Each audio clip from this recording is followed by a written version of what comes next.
Hey guys, tonight we're taking a journey back to a time when survival wasn't just a concept, it was a daily battle against the elements. Imagine, it's the dead of winter, and you're a medieval peasant living in a small village. The night is cold, like really cold. We're talking sub-zero temperatures, with winds that could slice through your clothing like a knife through butter. It's the kind of cold that seeps into your bones, making every breath feel like you're inhaling icicles. You probably won't survive this, right? So before you get comfortable, take a moment to like the video and subscribe, but only if you genuinely enjoy what I do here. And hey, leave a comment letting me know where you're from and what time it is where you are. Let's see just how far and wide this little adventure reaches. Now dim the lights, maybe turn on a fan for that soft background hum, and let's ease into tonight's journey together. Let's talk about the cold. It was relentless, wasn't it? In medieval times, peasants didn't have the luxury of central heating or cozy fleece blankets. They were at the mercy of the weather, day in, day out. The nights were the worst. The wind howled through cracks in their homes, and the frost seemed to make its way into every nook and cranny. But they didn't freeze to death. Well, most didn't. So, how did they survive? It wasn't just luck. They had a system. They had the warmth of fire and the wisdom of their ancestors. Fire wasn't just a tool for cooking, it was a lifeline. Medieval homes, though humble, were designed with survival in mind. Thick walls, thatched roofs, and small, drafty windows were the order of the day. Sure, it wasn't much, but these homes did a decent job of keeping the worst of the cold out. But it was the fire, the fire that made all the difference. Every home had a hearth. The hearth wasn't just a place to cook. It was the heart of the home.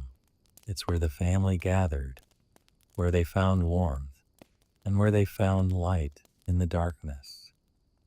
But that's not where the survival story ends. You see, medieval peasants didn't just rely on fire to keep warm. Oh no, they had a whole toolkit of tricks and strategies to make sure that they could sleep through the bitter cold without losing their fingers to frostbite. It was all about creating layers, layers of clothing, layers of blankets, layers of warmth that, when combined, created a kind of heat bubble that trapped every bit of warmth they could generate. Picture it. You're wrapped up in layers of wool and fur, huddled by the fire with your family. You're not just trying to stay warm, you're trying to survive. And the cold isn't the only thing you're battling. There's also the exhaustion. Medieval peasants worked hard during the day, so when night came, they were ready to sleep, if only the cold would let them. Scholars still argue whether the cold was as much a psychological challenge as it was a physical one.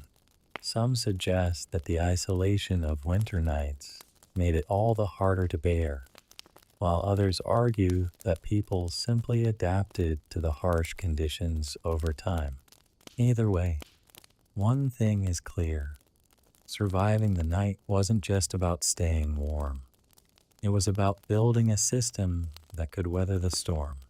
As the cold night sets in, you retreat into the humble home that you've spent your life building and maintaining.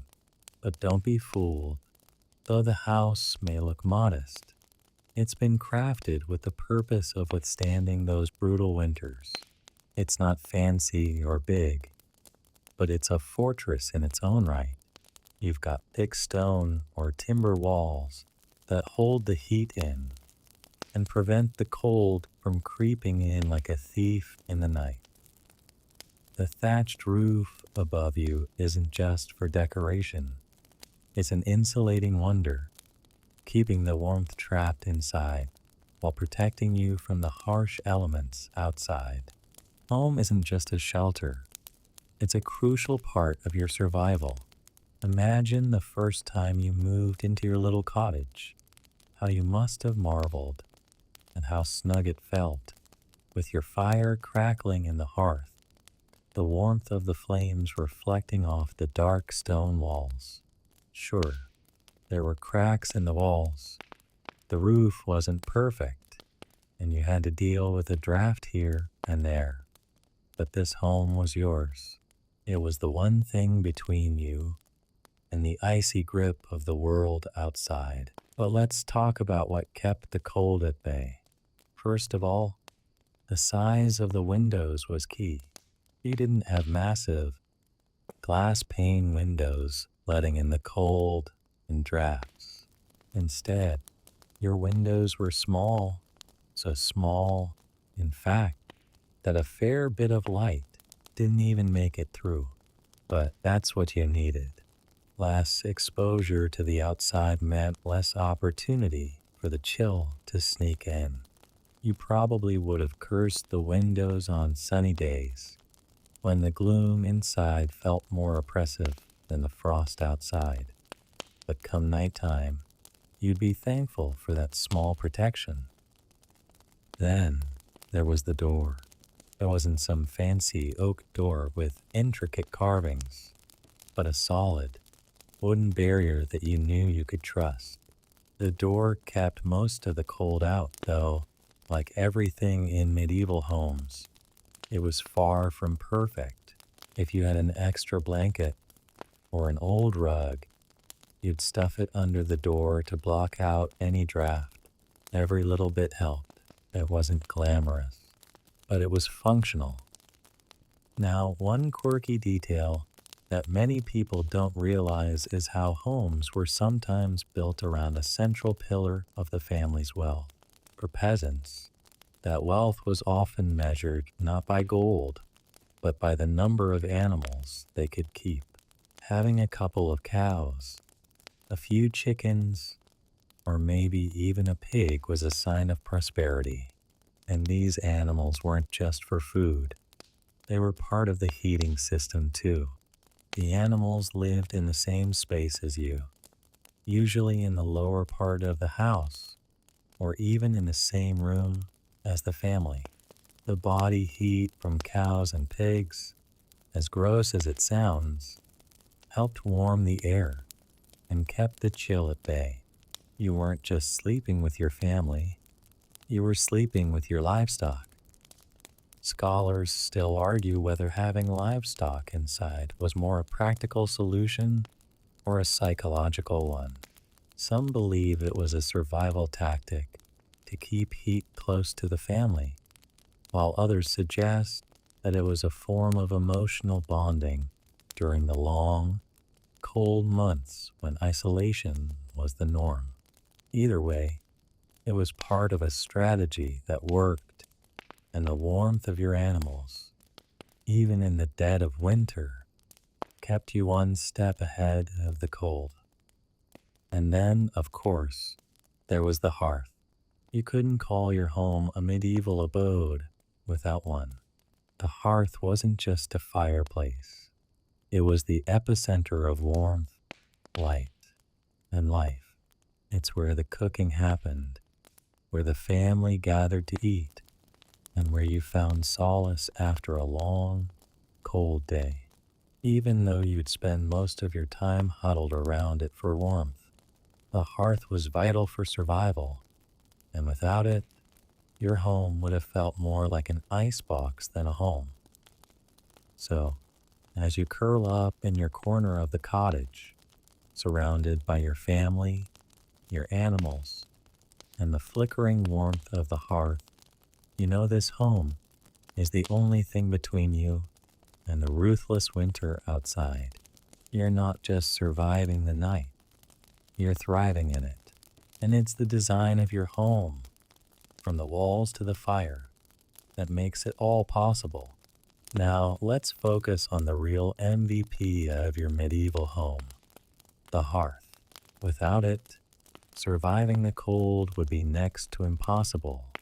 In fact, you might as well pack up and move to the North Pole if you didn't have your trusty fire to rely on. The hearth wasn't just a fireplace. It was the very essence of life during the cold months. In a way, it was the heart of your home, and I mean that literally. Picture this. You wake up in the middle of the night. The wind is howling outside, and you can feel the cold creeping through the walls, even though you've tucked yourself into your warmest layers. You're not going to survive the night without that fire. Without it, your home would quickly turn into a frozen tomb. But when you approach the hearth, there's warmth, a welcome embrace of heat radiating from the flames. It's almost like the fire knows you need it. The glow from the embers gives you a sense of peace, something to look forward to after a long, hard day of work. You can't underestimate just how important this fire was. The hearth wasn't just for cooking or warmth either. It was the place where life unfolded. The family would gather around it in the evening, sharing stories and meals. It provided light during the dark winter nights, and more importantly, it gave you a place to feel human again, to share a moment of comfort after enduring the bitter cold. You'd cook your food over it, heat your water, and perhaps even warm up stones to place in your bed before turning in for the night.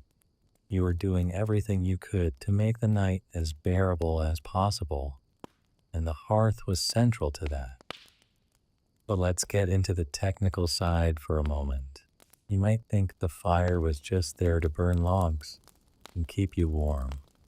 And while that's true, it was far more complex. The hearth was often built with a specific design in mind. In some homes, a raised hearth kept the fire contained, and the smoke was channeled through chimneys that were positioned to escape the building without causing harm. The construction of the hearth was an art in itself, with peasants often relying on local stone or brick to ensure that the heat didn't escape too quickly. Those with more money would have bigger hearths, maybe even a full kitchen range built into the walls. But for most peasants, a small stone hearth would do the trick, as long as you fed it regularly. Now, here's a fun little oddity. While fire was essential, medieval people didn't always have the safest fire starting methods. Forget about matches or lighters. Those didn't exist. Most households relied on a flint and steel to strike a spark. It wasn't just a matter of tossing a few logs on the fire. You had to carefully start it from scratch, adding small twigs and kindling, and building the fire up slowly. There was a real art to it, and if you didn't get it right, you'd be spending the night in the cold. Imagine the frustration of trying to light a fire when you're already half frozen, knowing that if you didn't succeed, the consequences would be dire.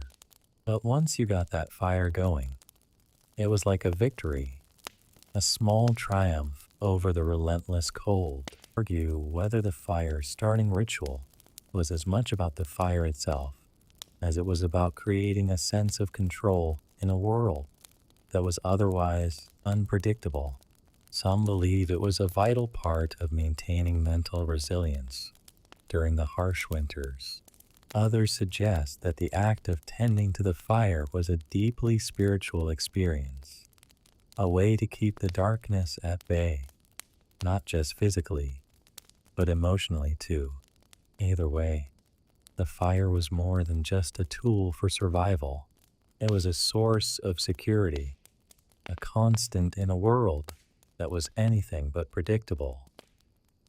As you lay in your bed, the fire still crackling away in the hearth, you feel its warmth radiate through the room. The warmth starts to creep into your bones, and soon you're no longer thinking about the cold. You can hear the wind outside, but it feels distant, like it's no longer a threat. The fire has won. It's kept you safe. It's kept you alive. You slowly drift off to sleep, knowing that the hearth has done its job once again, ensuring that you survive another night. It's been a long day. You've spent hours in the fields or perhaps tending to animals, your body sore from the cold and hard labor. As the sun sets and the bitter night chill begins to creep in, you prepare for the one place where you'll find solace, your bed. But don't expect luxury. This isn't a mattress with soft, fluffy pillows. Oh no, you're a medieval peasant. Your bedding situation is far more practical, but it's been designed to get the job done, to help you sleep through the night without freezing to death. First, let's talk about the bed itself. A medieval peasant's bed wasn't anything close to the plush mattresses we have today. Most likely, you're sleeping on a basic wooden frame with a straw or rush-filled mattress. It's not fancy, but it's functional. You might have a thin layer of hay or reeds for cushioning, and that's pretty much it. If you're lucky, there might be a feather-stuffed pillow, but the real luxury lies in the blankets that cover you. The key to surviving the cold night isn't a soft bed. It's the warmth that your bedding can trap. Picture yourself lying down on that rough straw mattress, the feeling of cold seeping through your thin woolen blankets. You'd want to curl up, tuck your knees to your chest, and wrap yourself tightly. It wasn't just about comfort. It was about survival. Your body heat was the only thing keeping you warm. And that's where the bedding comes in. The thicker and more layered your bedding, the warmer you'd be. A basic blanket wouldn't cut it in these harsh conditions. No, you need several layers of woolen or fur blankets, and maybe even a heavy quilt, if you were lucky enough to afford one. Now, here's where things get quirky. Many peasants didn't have the luxury of pillows, or if they did, they weren't soft or plush. Instead, they often slept with their heads resting on a stack of clothes or a simple sack filled with straw. This wasn't just to save money on pillows. It was part of the strategy for staying warm. By using clothing or straw, you created an additional layer of insulation around your head and neck.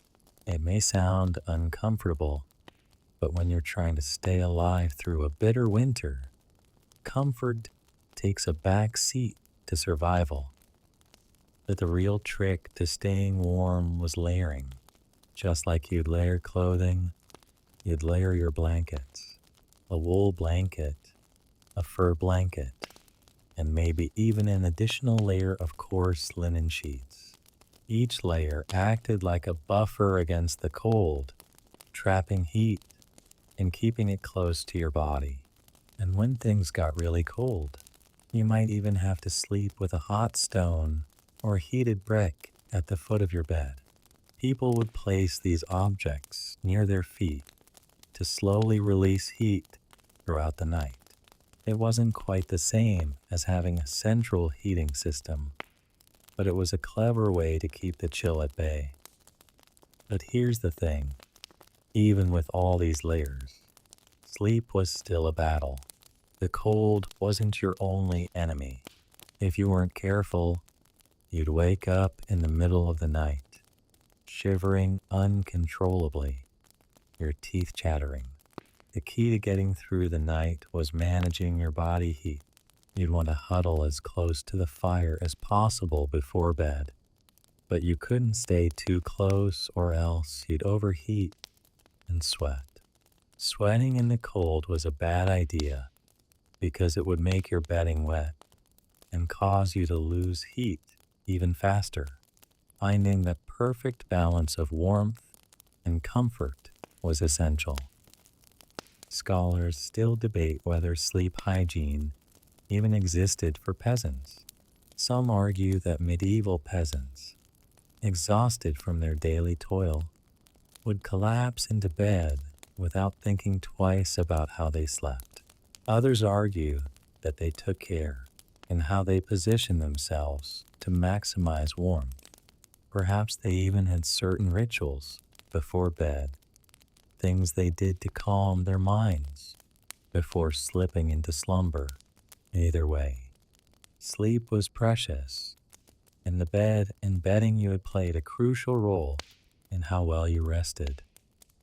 So, as you lie there, surrounded by layers of wool, fur, and straw, you close your eyes and try to block out the biting cold. You know that the fire is still crackling in the hearth, and that warmth is something to hold on to. It's not perfect, and it's not luxurious, but it's enough. You fought the cold all day, and now you're ready to rest. Tomorrow will bring another round of hard work and more battles against the elements. But for now, in your humble bed, you find the peace you need to make it through the night. Now that we've set the scene, let's dive into one of the most crucial elements of surviving the freezing medieval nights: your clothes.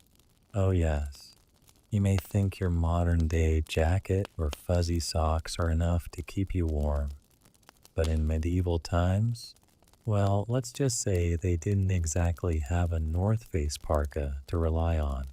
Peasants had to make do with what they had, and trust me, that wasn't much when it came to cozy, high-tech fabrics. But don't be fooled. The layers they wore and the materials they used were crafted for the sole purpose of survival. Now let's start with the basics. Undergarments. Now, it's not like medieval peasants were walking around in their birthday suits, but their underclothes were as simple as could be. They wore rough linen tunics or shifts underneath their woolen outer garments. Linen was the fabric of choice because it was relatively breathable and didn't retain moisture the way cotton would. This was vital, especially when you spent hours working in the fields and then came home to the fire. Wet clothing would be a disaster in the freezing temperatures, so linen helped to wick away some of that moisture before it could make you shiver all night. But here's where it gets interesting. The outer layers were where things really got clever. The most common materials used for outerwear were wool and fur. Wool was your best friend. Thick, coarse wool was woven into tunics, cloaks, and shawls. This wasn't the soft merino wool that we know today.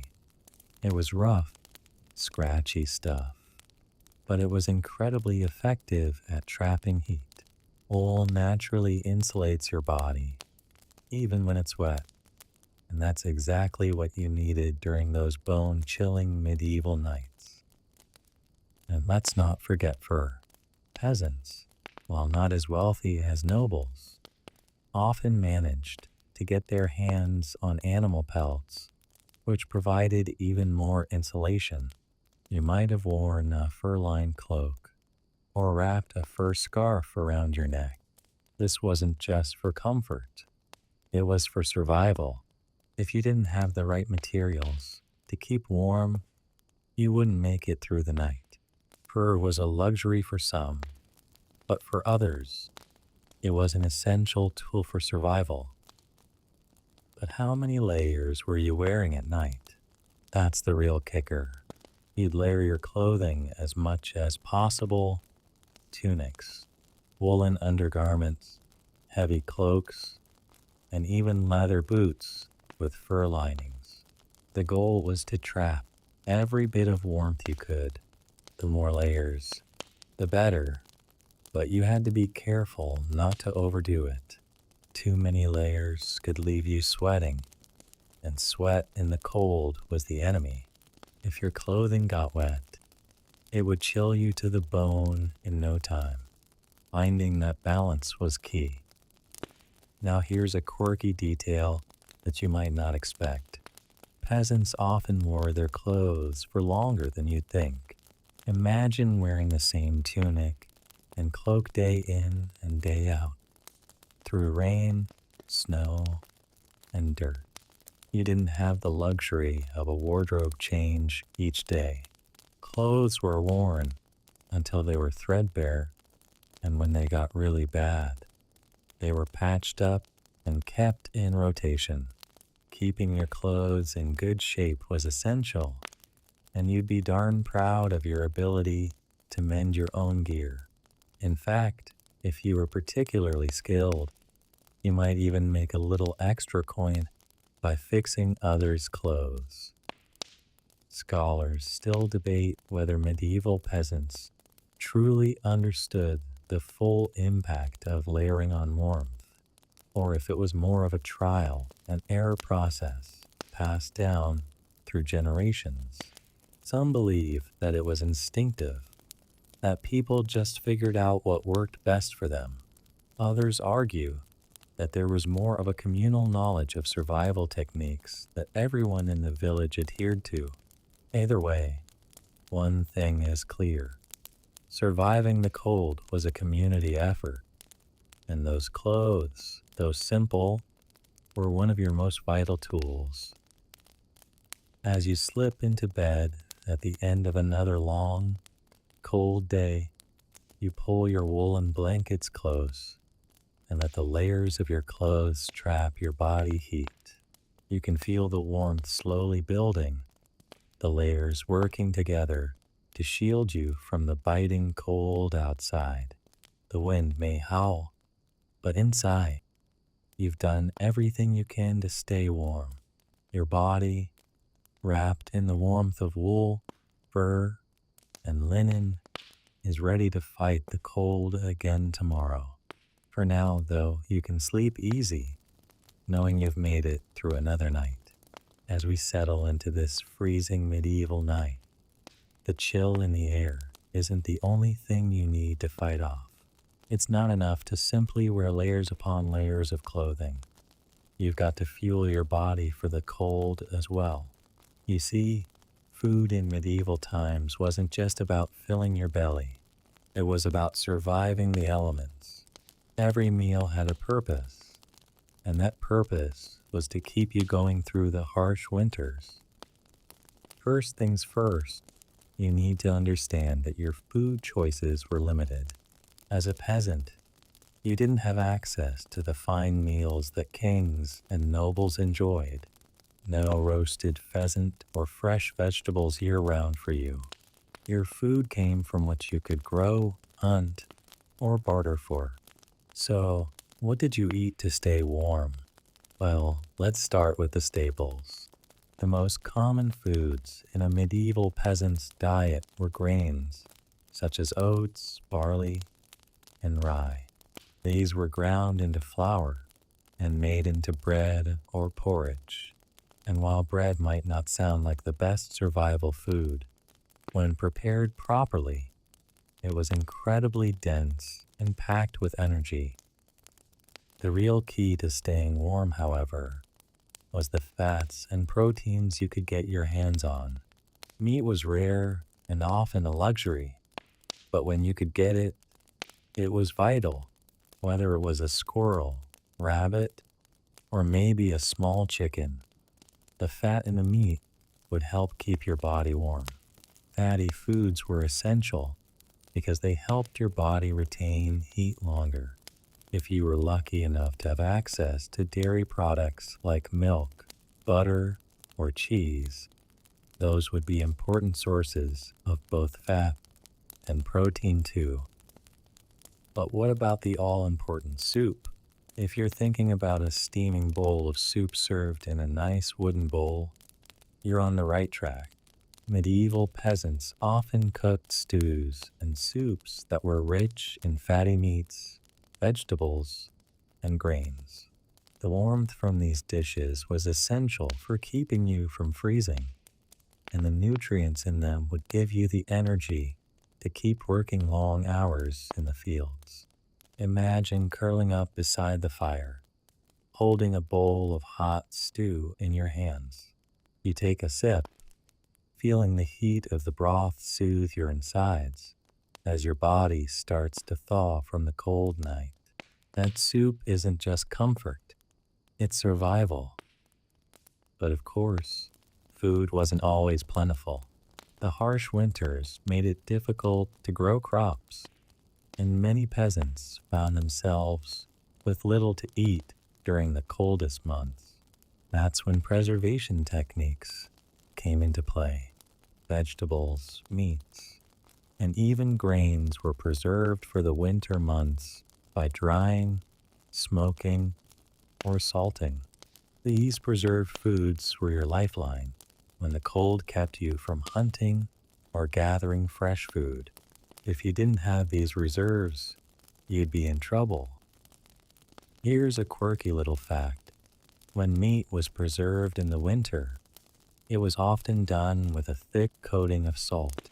Salt was an expensive commodity for peasants, so it wasn't just about preserving the food. It was also about ensuring you didn't lose valuable resources. You'd salt the meat, then store it in a cool, dry place. If you didn't have enough salt, your food would spoil. It's one of the reasons why preserving food became so essential during the winter months. Scholars still debate whether medieval peasants truly understood the importance of food in fighting the cold, or whether it was just a matter of trial and error. Some argue that the diet was more about necessity than science, while others believe there was an instinctive knowledge about what foods kept the body warm and healthy. Either way, food wasn't just fuel. It was the difference between surviving the cold and succumbing to it. In yourself after a long day of work, your body aching from the cold and exhaustion. You sit down to a simple meal, perhaps some hearty bread and a bowl of stew. The warmth from the food seeps into you, and for a moment, you can almost forget about the cold night that lies ahead. Your body has been replenished, and you feel strong enough to face whatever tomorrow brings. Thanks to the food you've eaten tonight, you're ready to survive another day in the frozen world around you. Now that we've discussed how to stay warm through food and layers, let's talk about another vital aspect of survival during those cold medieval nights. Your animal companions. Yes, you read that right.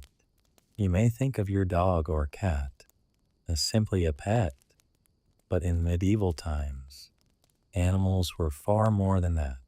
They were crucial members of the household, especially during the harsh winter months. If you were a peasant, your animals weren't just for work or food.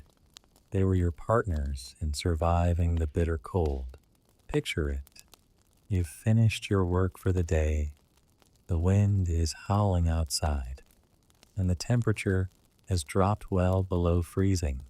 The cold seems to creep through every crack in the walls, and the fire you've worked so hard to keep going just doesn't seem to be enough to ward off the chill.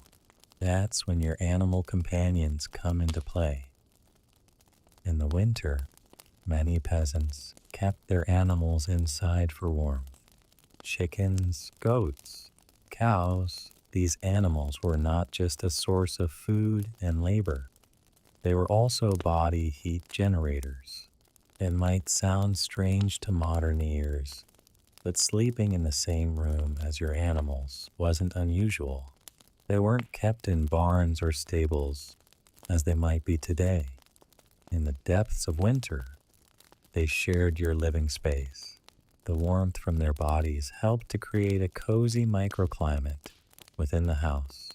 It wasn't just practical, it was a matter of survival. But it wasn't just the farm animals like cows and goats that provided warmth. Dogs, too, were a key part of the equation. In fact, they were one of the most loyal companions a medieval peasant could have during the winter months.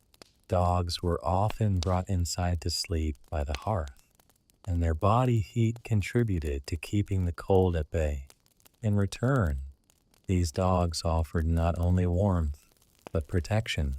They could alert you to predators, burglars, or other dangers during the long, silent nights. Here's a quirky detail. While dogs helped to warm the home, they also played a significant role in pest control. Mice and rats were common nuisances in medieval homes, and with food stores often left unprotected, rodents were a serious threat. So, in a way, your dog wasn't just keeping you warm. It was also keeping the food safe from hungry pests. Talk about multitasking, right? But it wasn't all about warmth and protection. There was an emotional component as well. In a time when life was brutal and the future uncertain, the companionship of your animals provided much needed comfort. The simple presence of an animal could stave off loneliness and provide a sense of security, whether it was a dog curled up at your feet, a goat snuggling next to you, or even a cat purring by the hearth. These animals helped ease the mental toll of surviving the cold nights. They were part of the family in a very real way. Scholars still debate how much emotional attachment peasants had to their animals, given the harsh nature of medieval life.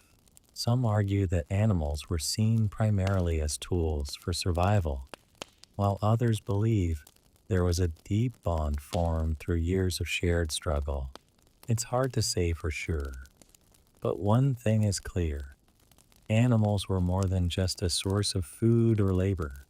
They were an integral part of the household, and without them, surviving the harsh medieval winters would have been even more difficult.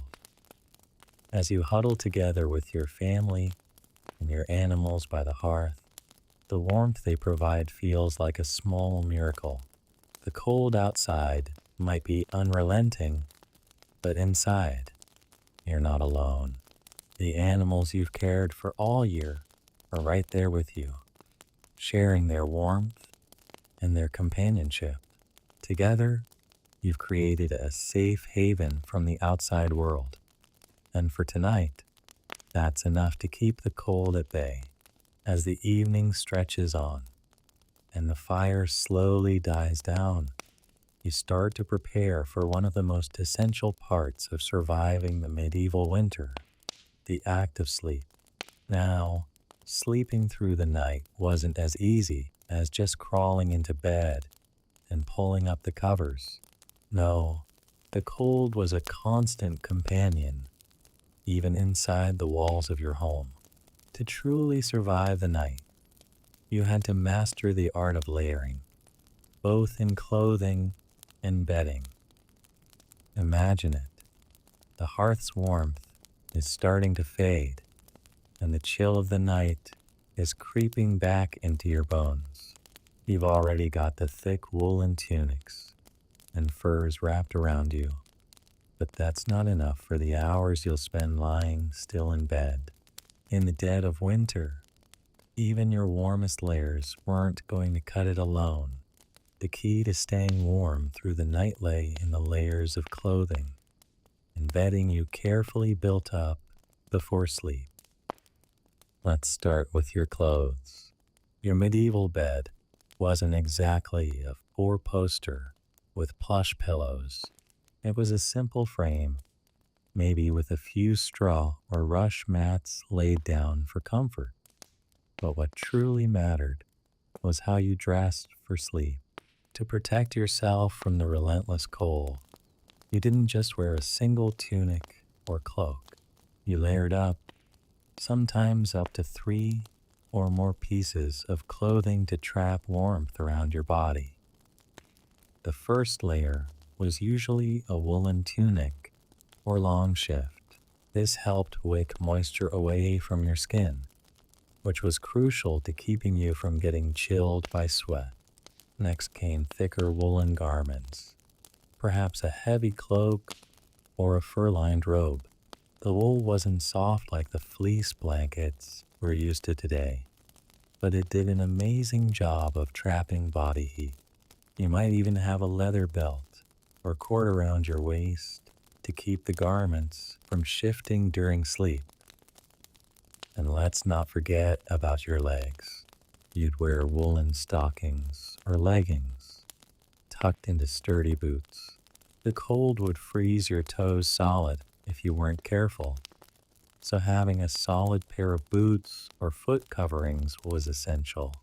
Your feet would be kept warm, but more importantly, they'd be protected from frostbite, which could happen quickly in temperatures below freezing. Yes, animals were an integral part of this group's sleep arrangement too. Remember, but the clothing wasn't the only layer you needed. Bedding was just as important, if not more so. Imagine this. You've spent hours working hard outside. Your muscles sore, your bones chilled to the core. You're not going to fall asleep easily unless you can create a little pocket of warmth around you. That's where the blankets came in. Just like your clothing, your bedding had to be layered up. You'd start with a coarse wool blanket, which would provide the first layer of insulation.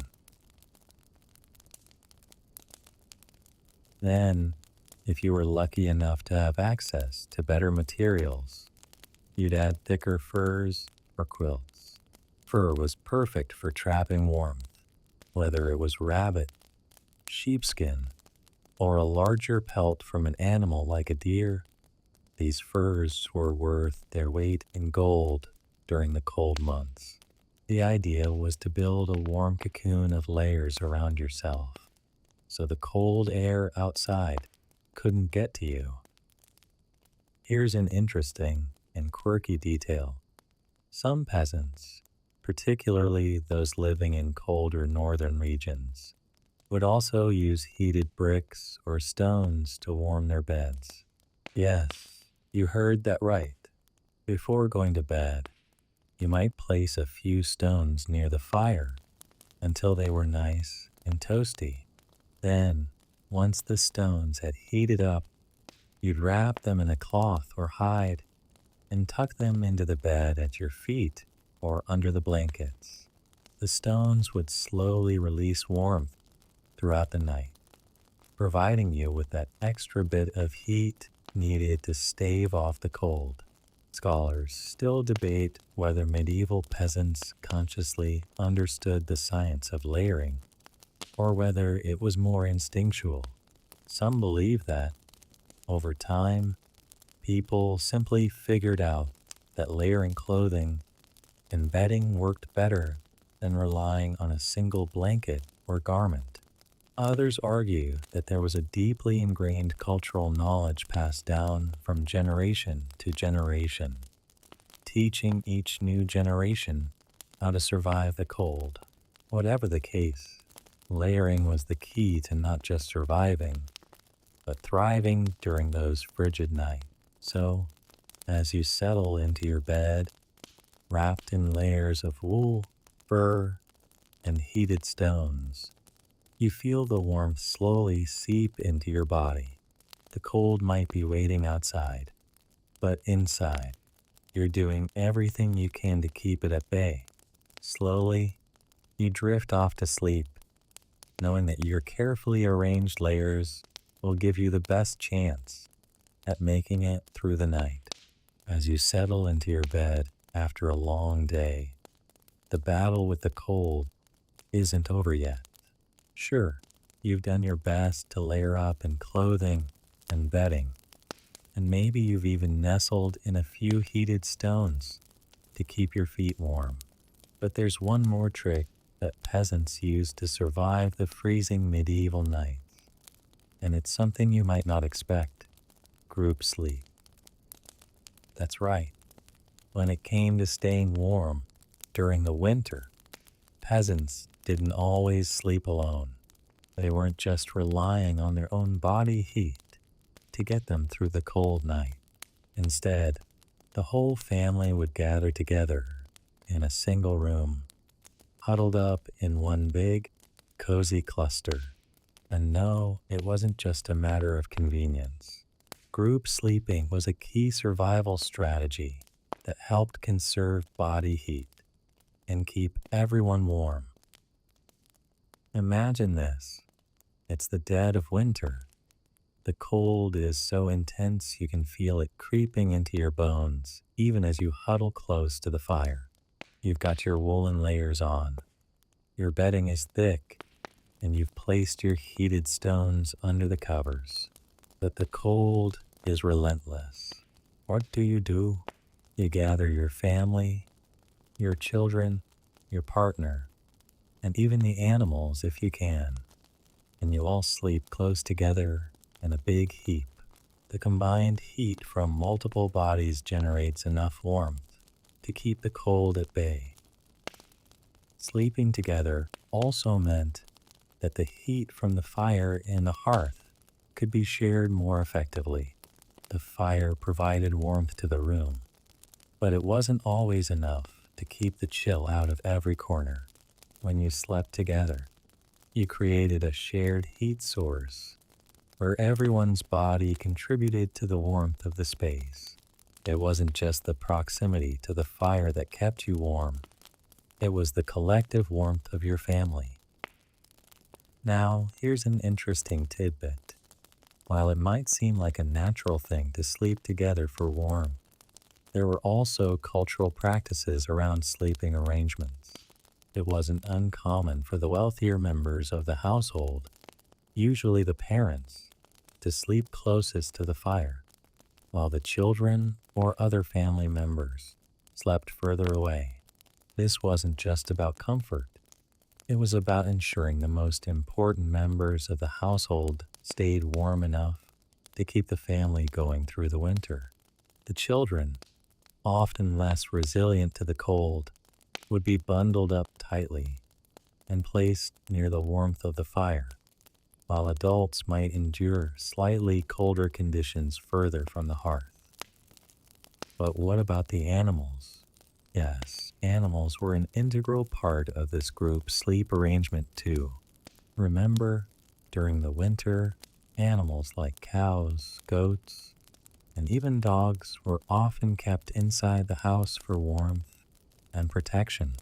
They'd be huddled up close to the family, their warmth adding to the heat in the room. Of course, this wasn't always ideal. Livestock in your sleeping space wasn't the most pleasant setup, but it was a necessary part of survival.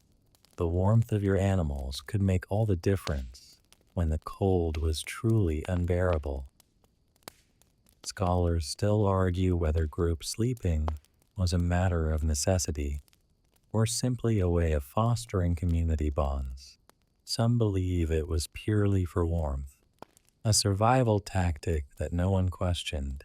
Others think that sleeping together had a deeper emotional significance, especially in a time when the threat of death from the cold was very real.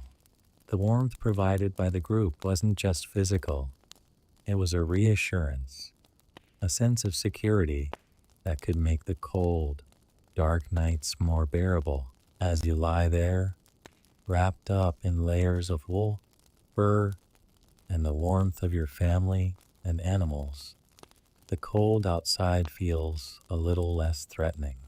The combined heat from the bodies around you creates a small oasis of warmth in the middle of a brutal winter. You drift off to sleep knowing that together, you've created a little fortress against the cold, one that will help you survive through the harshest of nights.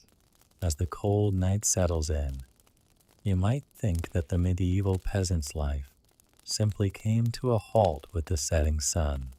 But in truth, the colder months didn't mean total rest. Winter work was still a critical part of surviving the season, but it was more about conservation and strategic effort rather than long hours of intense labor. You weren't out in the fields from dawn until dusk like you were during the warmer months. Instead, winter work required you to be much more strategic with your energy, knowing that the cold had a way of draining you, both physically and mentally. During the winter, the work you did was often focused around maintaining the household, ensuring that supplies lasted, and getting ready for the spring. You'd tend to your animals, clean out the stables, and maybe chop firewood to make sure you had enough for the coming weeks. But much of the physical labor was done in short bursts, with frequent breaks to keep your body from becoming too cold. After all, if you worked yourself too hard in the freezing temperatures, the risk of frostbite or exhaustion was very real. What's interesting is that medieval peasants had a sort of built-in energy conservation system. You didn't have the luxury of wasting your strength or time. Instead, you would focus on what was essential, knowing that keeping your energy high would be crucial for both surviving the night and facing the next day. You'd break your tasks into smaller chunks and work in shorter spurts to avoid wearing yourself down. Now, here's where it gets quirky. While there was work to do, the social structure of medieval communities also came into play during the winter. Since much of the physical labor was minimized, people often spent more time in communal spaces, like the village hall or a communal hearth. This was the time for storytelling, for repairing clothing and tools, and even for socializing. And while this sounds like leisure time, it also played a vital role in survival. Sharing resources, knowledge, and company helped keep the community strong and better equipped to face the long, harsh months ahead. Scholars still debate whether winter was truly a slow season for peasants, or if it was merely a slower pace of constant work. Some argue that peasants used the winter months for strategic rest, allowing their bodies to recuperate for the heavy labor of spring and summer. Others believe that the work was just as hard, albeit in different ways, such as preparing food stores, making clothing, and attending to the needs of the animals. Regardless, it was clear that winter wasn't about total idleness. As you move about, gathering firewood and tidying up the house, you pace yourself. The biting cold is an ever-present reminder to conserve energy. You take your time to chop a few logs for the fire, but don't overexert yourself. There's plenty of time to rest. The warmth of the hearth, the shared presence of your family and animals, and the knowledge that the community has your back all combine to create a sense of comfort amidst the harshness. In a way, the colder months weren't just a time for survival. They were also a time for slowing down and preserving the energy needed to continue living through the winter. So, as you rest by the fire after finishing your daily tasks, you reflect on how winter has been less about working nonstop and more about finding balance. The cold forces you to be mindful, to pace yourself, and to think long term. It's not just about surviving the cold, it's about ensuring that your strength will carry you through to the spring, when life and work will pick up again. You may not have worked as hard during these months, but you know that every small task completed, every piece of firewood stacked, and every conversation shared by the fire is a piece of your survival strategy. While the physical challenges of surviving a medieval winter are clear, layering clothing, building the fire, tending to animals, there's another aspect that's just as important: mental resilience. The cold didn't just freeze your body, it froze your spirit too, if you let it. The winter months, stretching endlessly with long nights and short, dim days, could feel like a test of endurance that went beyond your physical strength. That's when the true strength of the medieval peasant showed itself, through grit, endurance, and an unwavering mental toughness. Every morning, when you woke up and faced the icy grip of the world outside, you didn't just battle the elements. You had to fight the feeling of isolation and despair that came with the season. You didn't know when the snow would stop, or if your family would make it through another storm. There was always the fear of running out of food, of the livestock succumbing to the cold, or worse, of losing a loved one to illness or exposure. But despite these fears, you pressed on. The mental resilience of peasants came from a deep-rooted sense of purpose. Your family, your animals, and your community all depended on you. Even in the face of the harshest winter, there was an understanding that survival wasn't just about enduring. It was about doing everything in your power to make sure that life would continue. There was no room for defeat. You didn't have the luxury of giving up, and you didn't let yourself feel sorry for your situation. Instead, you found ways to keep your spirits up, to push through the cold, and to keep hope alive. For many peasants, one of the most important sources of mental strength was the community. The bonds you shared with your neighbors helped stave off feelings of isolation. If one household ran low on food, another would help. If the cold threatened to take hold, the warmth of a shared hearth could make all the difference. Even when the physical work was done for the day, the social connections you maintained with others were what helped you hold on to your sanity. You'd gather in the communal spaces, share stories, sing songs, and laugh together. It wasn't just about survival, it was about creating a sense of togetherness that made the long, cold nights more bearable. Here's a quirky tidbit. Medieval peasants also had a deep reliance on superstition and folk beliefs to get them through tough times. During winter, they believed that spirits or evil forces roamed the land, particularly when the nights were longest and darkest. Rituals and charms were part of the mental toolkit for survival. Some people would hang charms made from garlic or iron to ward off bad luck or evil spirits. Others would light candles during the darkest hours to drive away the fear of the night, even though these were unlikely to provide any practical warmth. They gave peasants a sense of control over the uncontrollable. The rituals, in a way, helped to keep their minds from succumbing to the despair that the cold could bring.